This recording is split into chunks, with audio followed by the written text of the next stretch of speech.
ಶುಭವಾದ ಈ ಸುಸಂದರ್ಭದಲ್ಲಿ ಪರಭವನಾಮ ಸಂವತ್ಸರದ ಶುಭವಾದ ದಿನ, ಈ ಪವಿತ್ರವಾಗಿರ್ತಕ್ಕಂತಹ ಶುಭ ದಿನದಲ್ಲಿ ಶ್ರೀ ಮಲ್ಲೆ ಮಹದೇಶ್ವರ ಸಾಂಸ್ಕೃತಿಕ ಜಾನಪದ ಕಲಾ ಟ್ರಸ್ಟ್ ಇವರ ವತಿಯಿಂದ ಏಕತಾರಿ ಹಬ್ಬ ಎಂಬತಕ್ಕಂತಹ ಒಂದು ಮಹೋತ್ಸವ ಕಾರ್ಯಕ್ರಮವನ್ನು ಪ್ರಾಕೃತಿಕ ನಿಯಂತ್ರಣಗಳಲ್ಲಿ ಒಂದಾದಂಥದ್ದು ಅಕಾರ ಉಕಾರ ಮಕಾರ ಓಂಕಾರ ಶಬ್ದ ತರಂಗಗಳನ್ನು ಸೃಷ್ಟಿಗೊಳಿಸತಕ್ಕಂತಹ ಪ್ರಕೃತಿಯ ಮೂಲ ಸಿಂಧೂರದ ಶಕ್ತಿಯ ಪ್ರಾಮುಖ್ಯತೆಯ ನಿಟ್ಟಿನ ಪ್ರಭು ಚಿಹ್ನೆಗಳಲ್ಲಿ ಒಂದಾದಂಥದ್ದು ಶಬ್ದ. ಶಬ್ದ ಸ್ಪರ್ಶ ರೂಪು ಗಂಧ ರಸಗಳು ಪಂಚಭೂತಗಳು. ದೇವತೆಗಳೆಂದು ಮಹನೀಯರು ಪಂಚಭೂತಗಳಿಂದ ಸೃಷ್ಟಿಯಾಗಿರ್ತಕ್ಕಂತಹ ಜಗತ್ತು ಶಬ್ದವೇ ಪ್ರಮುಖವಾಗಿರ್ತಕ್ಕಂತಹ 1,64,000 ಗಣಾಧಿಕ್ಯ ಮಾತ್ರ ಗಣಗಳು ಅಂತ ಹೇಳುತ್ತೇವೆ. ಹಾಗಾಗಿ ಅವುಗಳ ಬಗ್ಗೆ ಚರ್ಚೆ ಮಾಡಬೇಕಾದ್ರೆ 2-3 ಗಂಟೆ ಬೇಕಾಗುತ್ತೆ. ಶಬ್ದದಿಂದ ಏನೇನು ಹುಟ್ಟುತ್ತೆ, ಎಂತಹ ಶಬ್ದದಿಂದ ಏನೇನಾಗುತ್ತೆ ಎನ್ನುವುದನ್ನ ಪ್ರಕೃತಿ ತಿಳಿಸಿಕೊಟ್ಟಿದೆ. ಅಂತಹ ಒಂದು ಮಹತ್ತರವಾಗಿರ್ತಕ್ಕಂತಹ ಕೈಕರಿಕೆ ಏಕತಾರಿ ರಾಮಯ್ಯನವರು ಪ್ರಕೃತಿಯಲ್ಲಿ ಹುಟ್ಟಿರ್ತಕ್ಕಂತಹ ಒಂದು ಸೋರೆಕಾಯಿಯನ್ನ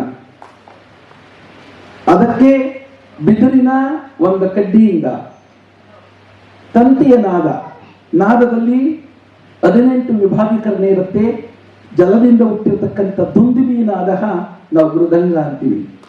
ಅದಕ್ಕಿಂತ ಹುಟ್ಟಿರ್ತಕ್ಕಂಥ ನಾದ ಸ್ಪರ್ಶಿತಕಂ ಗಣಹೋ ನಾರಿಕಾ ಭದ್ರಿಕಿ ಲಾಂಛನಃ ವಿಭಾಗಿ ಸರ್ವಚ್ಚಕ ಸರಿ ಘಮ ಪದ ನಿಸ ಏನಿದೆಯೋ ಈ ಅಕ್ಷರಗಳು ಆ ಊ ಮ ಅಕಾರ ಉಕಾರ ಮಕಾರ ಓಂಕಾರ ಶಬ್ದ ತರಂಗ ಶಾಸ್ತ್ರ ವಿಚಾರದಂ ತತ್ವದಲಾಟವಿ ಅಮೃತಾಸಿದ್ವಲಾಂಚನಹೋ ಸನಾತನಿ ಶಾಸ್ತ್ರ ವಿಶಾರದಂ ಸರಸ್ವತಿ ಇಂತಹ ಸರಸ್ವತಿ ಕೈನಲ್ಲಿ ತಾವೆಲ್ಲರೂ ನೋಡ್ತೀರಾ ಇಂತಹ ಒಂದು ನಾದದ ಒಂದು ವೀಣೆಯನ್ನ. ಅದೇ ರೀತಿ ನಾರದನಲ್ಲಿ ನೋಡ್ತೀರಾ ಇಂತಹ ಒಂದು ಗುರುಡೆಯನ್ನ. ಅಂದ್ರೆ ಸೃಷ್ಟಿಯ ಮೂಲ ವಸ್ತುವಿನ ಪ್ರಾಬಲ್ಯಕವಾಗಿರ್ತಕ್ಕಂತಹ ಭೌತಿಕ ಶಕ್ತಿಯನ್ನ ನಾವೆಲ್ಲರೂ ಕೂಡ ಬ್ರಹ್ಮ ಅಂತ ಕರಿತೀವಿ. ಸೃಷ್ಟಿಯ ಮೂಲ ವಸ್ತುವನ್ನ ನಾವೇನ್ ಸೃಷ್ಟಿ ಮಾಡ್ತೀವೋ ಪ್ರಾಕೃತಿಕ ಸೃಷ್ಟಿಯ ವಸ್ತುಗಳನ್ನ, ಕೃತಕ ಸೃಷ್ಟಿ ವಸ್ತುಗಳನ್ನ ಬ್ರಹ್ಮ ಅನ್ನುವುದಿಲ್ಲ. ಅಂದ್ರೆ ಕಲ್ಪಾಂತರವಾಗುತ್ತೆ. ಪ್ರಕೃತಿಯಿಂದ ಸೃಷ್ಟಿಯಾಗಿರ್ತಕ್ಕಂತಹ ತರಂಗಗಳಿರಬಹುದು, ವಸ್ತುಗಳಿರಬಹುದು, ಜೀವಕೋಶಗಳಿರಬಹುದು. ಪ್ರತಿಜ್ಞೆಯ ಹೊತ್ತರಗಳಲ್ಲಿ ವಾಂಛನಕ ಶಬ್ದ ತರಂಗಗಳನ್ನು ಉಂಟು ಮಾಡಿರ್ತಕ್ಕಂಥ ಶಕ್ತಿ ನಮ್ಮ ಭರತ ಖಂಡದ ಅಚ್ಚುಗಟ್ಟಿನ ಗುಣಾಧಿಕ್ಯದ ಗುರುಮೂಲದಿಂದ ಬಂದಿರತಕ್ಕಂಥ ಏಕೈಕ ನಾದ ಈ ನಾದ ಅಂತ ಇಂದಿನ ಶಾಸ್ತ್ರಘಟ್ಟಗಳಲ್ಲಿ ಕೂಡ ಸಂಸ್ಕೃತ ಲಿಪಿಯಲ್ಲೂ ಕೂಡ ಭಾಷೆಗಳಲ್ಲಿ ಇವತ್ತಿನ ನಾವು ಕನ್ನಡ ಅಂತ ಹೀಗೆ ಹೇಳ್ತೀವಿ. ಇಲ್ಲಿ ಸಂಸ್ಕೃತ ಇತ್ತು. ಸಂಸ್ಕೃತಕ್ಕಿಂತ ಮುಂಚೆ ದೇವನಾಗರಿ ಲಿಪಿ ಇತ್ತು. ದೇವನಾಗರಿ ಲಿಪಿಗಿಂತ ಚಿನ್ಮಯ ಲಿಪಿ, ಚಿನ್ಮಯಕ್ಕಿಂತ ಗ್ರೌಂಡಿಕ ಲಿಪಿ, ಗ್ರೌಂಡಿಕ ಲಿಪಿಗಿಂತ ಜಾನ್ವಯ ಲಿಪಿ ಅಂತ 1,64,000 ಮಾತ್ರೆಗಳನ್ನು ಒಳಗೊಂಡಂತಹ ಲಿಪಿ ಇತ್ತು. ಅದೇ ತರಹ ಶಬ್ದ ತರಂಗಗಳಲ್ಲಿ ಮೊದಲನೇ ಶಬ್ದ ತರಂಗ ವಿದ್ಮಯಹೋ ಬ್ರಹ್ಮಕಲ್ಪಿತ ಆ ಬುರುಡೆ ನಮ್ಮ ತಲೆ ಇದ್ದಂಗದೆ. ನಾದಗಳು ನಮ್ಮ ಜಿಹ್ವ ನ್ಯಾಲಿಗೆಗೂ ಮತ್ತು ಈ ಬ್ರಹ್ಮಸ್ಥಾನಕ್ಕೂ ಒಂದು ತಂತಿ ಇದೆ.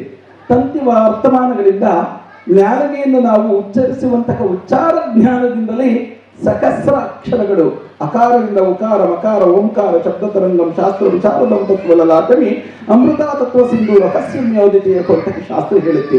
ಹಾಗಾಗಿ ಇಂತಹ ಮುಖ್ಯವಾಗಿರ್ತಕ್ಕಂತಹ ಕೈಕರ್ಯಕ್ಕೆ ನಾವು ಮಾನವ ಜನ್ಮದಲ್ಲಿ 84 ಲಕ್ಷ ಜೀವಕೋಟಿಗಳಿಗೆ ಅಪೂರ್ವವಾಗಿರ್ತಕ್ಕಂತಹ ಈ ಜನ್ಮ ನಾವು ಪ್ರಾಧಾನ್ಯತೆಯನ್ನು ಕೊಡಬೇಕಾಗಿರ್ತಕ್ಕಂಥದ್ದು ಭೌತಿಕವಾದಂತಹ ಜ್ಞಾನಕ್ಕೆ, ಭೌತಿಕವಾದಂತಹ ಶಕ್ತಿಗೆ, ಭೌತಿಕವಾದಂತಹ ವಸ್ತುಗಳಿಗೆ ಜ್ಞಾನ ಕೊಟ್ಟಾಗ 84 ಲಕ್ಷ ಜೀವಕೋಟಿಗಳು ಪರಿಪಕ್ವವಾಗಿ ಎಷ್ಟೇ ಸಹಸ್ರಾರು ಕೋಟಿ ವರ್ಷಗಳಾದ್ರೂ ಕೂಡ ಜೀವಂತವಾಗಿ ಉಳಿಯುತ್ತೆ ಎನ್ನುವಂತಹ ಯಾವುದಾದ್ರೂ ತಲಪಾಯ ಹಾಕಿರ್ತಕ್ಕಂಥ ಜ್ಞಾನಕೋಶ ಪದವುಗಳು ಪೂರ್ವಿಕರು ಹಾಕಿಕೊಟ್ಟಂತಹ ಜ್ಞಾನಗಳು.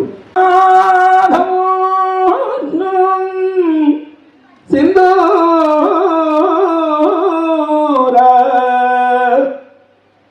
ಸೋರೆ ಮಂಡಲದಲ್ಲಿ ನಾದಗೊಳಿಸಿದನ ನಮ್ಮ ಏಕತಾರಿ ರಾಮಯ್ಯಂಗೆ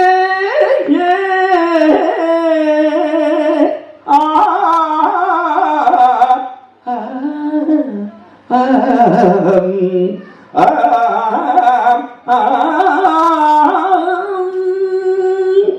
ಸುಲೋಚನೋ ಸುಲೋಚನೋ ನಾಂದ ಪ್ರಿಯ ಘನಮೂಲ ಘನತರಹಂ ಸರಿ ಗಮ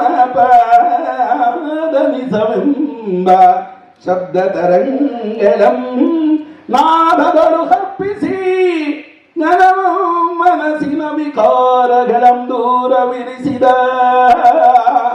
ನಾದ ನೀನಾದ ಪ್ರಿಯ